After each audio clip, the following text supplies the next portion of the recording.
So, what I encourage people to think about is how are you most comfortable?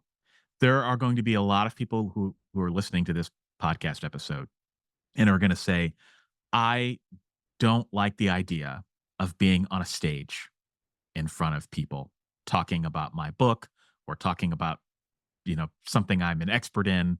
That's just not for me. But I could totally do it on a Zoom call, right? Because yeah, you're talking to a crowd of people, but they're in front of their computers. And sometimes these Zoom calls are pre-recorded.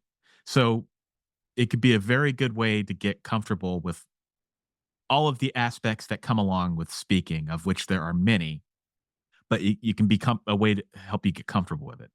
Now, there are going to be some people also who are listening to this podcast episode, and they're going to say, Zoom is not for me. I'd rather be shaking hands and meeting people and talking to people face to face. And if you're listening to this, you know which one of those people you are. You might be a mixture of both. And I would suspect that if I gave you the choice of in person or virtual, there's probably one that you gravitate more toward than the other. And I would just encourage you to follow your instinct on that.